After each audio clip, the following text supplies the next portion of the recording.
waking up one morning and your eyes are burning, your chest feels heavy, can't breathe properly, but there is no fire, gas, or explosion. This is happening silently every single day, and the killer is what we call as air pollution. And when we talk about the disasters, we remember Bhopal, where one night changed the history. But today, something similar, slower, invisible, is happening across our cities like Delhi, Mumbai, Kolkata, Bangalore, Chennai. In winter, Delhi's pollution crosses 500. It's called a severe. Even like healthy people can develop breathing problems. But this is not just about the numbers.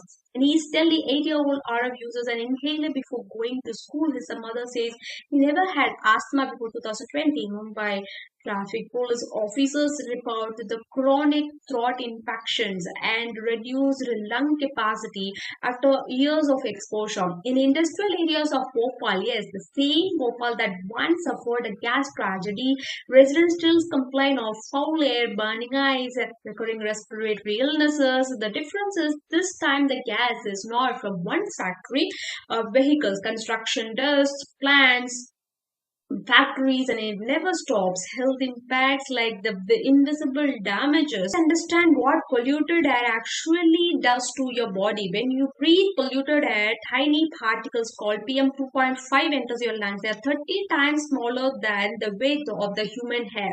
They don't just stay in your lungs, they enter your bloodstreams, they reach your heart, your brain. That leads to lung cancer, asthma, heart attacks, you stroke. The brain reduces the brain development in the children. According to the health studies, that causes over 1.6 million deaths every year in India alone. That means more people die due to the air pollution than the road accidents. And the worst part, it doesn't make headlines every day because it kills slowly. The cause we don't want to talk about is now think logically. Millions are falling sick. Who pays? The family. India loses billions of dollars annually due to the medical expenses, lost productivity, school absenteeisms, premature deaths. Many families spend thousands every month on inhalers, medicines, air purifiers. What about the daily wage workers? They cannot afford the masks. They cannot afford the purifiers. They cannot afford the private hospitals. Air pollution is not just health crisis, it's an economic injustice to the poor people. You can survive days without food, but without water, just 3 days. Now imagine only water is available to you, slowly poisoning you, not with color, not with smell, but silently. This is not dystopian movie happening in India, and it has been happening for decades. Industrial runoff, toxic waste, the problem did not end. Most people think that disasters end when the headline stops, but sometimes the real disaster began after the cameras leave. Between 1977 to 1984, thousands of tons of toxic wastes were dumped inside the factory grounds in Bhopal. Not safely treated, scientifically stored, just dumped into 20 unlined 3 evaporational ponds. Unlined, which means no barrier between the poison and soil. In 1980, the lining of these had already breached. The company knew. Authorities were not properly informed. Local residents completely unaware. Today, estimates suggest around 1.1 million tons of hazardous waste remain buried. Around 1 ton of containment still exists in that site. Mercury, one of the most heavy toxic metals sitting underground for decades. Depletion and contamination, the invisible spread. Now here's where it becomes even more dangerous. Water moves underground, it spreads slowly, creating what scientists called as contaminated plume. In 2018, water testing found that chlorinated chemicals at high concentrations up to 5 kilometers away from original sites, 5 kilometers. So which means that it travels. These chemicals are not harmless, they are carcinogenic, linked to reproductive damages, neurological disorders, and because groundwater is connected, access to the clean water, a basic right to everyone. Let's make this personal. Imagine filling water from a hand pump every morning, but the water tastes strange, metallic, bitter. Survivors like Latvi describes exactly this. They say that the water from the tube wells tastes strange, but what choice do they have? The government now provides safe drinking water to 42 affected areas in Bhopal. 15 years ago, that number was just 14. What does this tell us? The contamination is spreading, and yet many residents still rely on the polluted hand pumps because safe supply is irregular, infrastructure is weak, survivor doesn't wait, and water is supposed to be the fundamental right. But for many families, it's a privilege. The bigger picture, water wars are coming. This is not just about one city. Across India, industrial discharge, contaminated rivers, sewage enters the water bodies, groundwater levels are falling rapidly. India is one of the most water stressed countries in the world now. Imagine combining the water scarcity with the water containment. That's how the water war begins. When clean water becomes limited, conflict increase between the communication between industries and farmers, between states. Pollution doesn't just destroy health; it destabilizes the society. And and I think I use filtered water, but what does the water come from? Groundwater, rivers, lakes. If the source is contaminated, purification becomes harder and more expensive. The burden increases, water price increase, healthcare costs increase, and the future generation inherit toxic soil, environmental issues. It's a government issue, a justice issue, and a survival issue. What needs to change first is strict industrial waste management, no more dumping, no more secrecy. Second, transparent public data.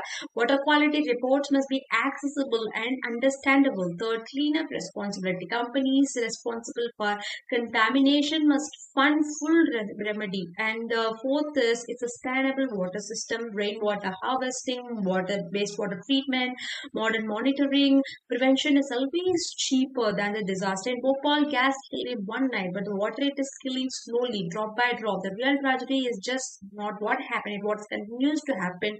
Their question is, will we wait until the clean water becomes our luxury?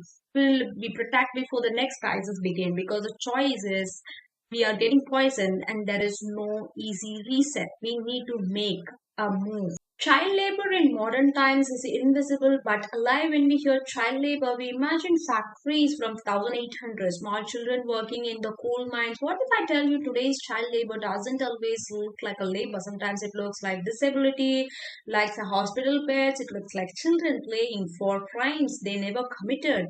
The invisible victims after the Bhopal gas leak, thousands died, but the story didn't end in 1984. Children born decades later are still suffering. And take Sudesh, born 20 years after he suffered from cerebral palsy. He cannot work, cannot eat without help. Doctors found 9% of the babies born to exposed mothers congenital disorders compared to just 1.3% in unexposed populations. That's not coincidence. So this is a new form of injustice. Children paying for negligence before they were born. Human rights crisis. These children require lifelong medical care, rehabilitation, special education. Organizations like Shingari Trust and all the clinical treatments think logically. Why should NGOs fix what corporations destroyed? This is not charity work. This is accountability.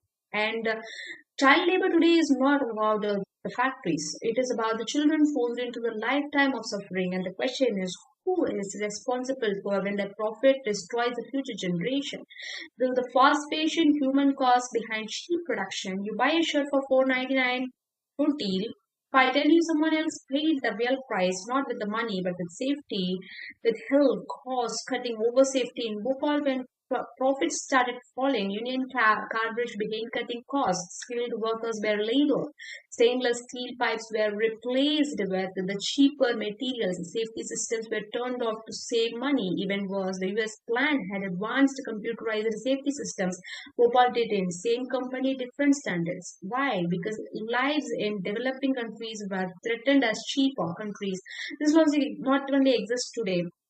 Cheap production, minimum safety, maximum profit. When safety becomes the optional on the night of disaster, the wind gas scrubber was not functional, the flare trigger was switched off, all to save money. One decision, thousands dead. We demand cheap products. Someone somewhere absorbs the hidden cost.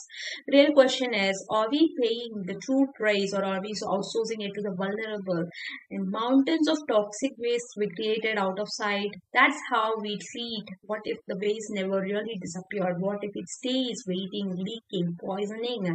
In Bhopal today, 1.1 million toxic waste remains buried out of the mercury contamination. Hazardous waste still inside the factory functioning 30 years. Cleanup promises were made, proposals came and went. A rusty chemical graveyard All remaining, we discard electronics, heavy metals, leaches into soil communications. A German agency even offered to incinerate the waste, but significant cleanup never happened. Why? Because once profit is extracted, responsibility just disappears. We think waste is the end of product, but for someone else, it's the beginning of a disaster. And the food fraud what's really on your plate. The food on your plate looks fresh, but the soil it grew is toxic. Bhopal plant bill produces pesticides for Indian green revolution. One pesticide, Temic, was so toxic that spoonful could kill kids and industrial chemical food chain pollutants don't stay in factories. They move into soil, groundwater, crops. Residents into contaminated areas still use hand pumps. And the government declared the water as poisonous, and the water irrigates fields, crops enter the market, and this is how the contamination climbed the food chain. And the risk of the contamination, you can't taste chlorinated compounds, you can't smell heavy metals, but your body absorbs them slowly. The real danger is not we see the plates, this is what we don't see, but even consume on daily basis. The climate refugees forced to migrate by a warming planet. Imagine running at midnight, not because of war, not because of riots, but because the air itself is killing you. That's what happened in Bhopal. Hundreds of thousands fled on foot, bicycles, car. Many ran directly into the gas cloud. Forced migration during Operation Faith. 80,000 people were officially evacuated, but many more left voluntarily because they didn't trust authorities. This is what environmental displacement looks like. Today, climate disasters are creating similar patterns: floods, health waves, water scarcity. People move not because they want to, but because the survival forces them to. Expanding containment. So the government now supplies safe water to 42 areas up to 14 years. The containment zones are expanding. Resource displacement is increasing. This is how environment refugees are created. Bhopal was just a tragedy. It was a warning about profit without accountability, about regulation without enforcement, about development without ethics. And if we don't learn from it, the next disaster won't be an accident. It will just be a pattern without any lesson learned.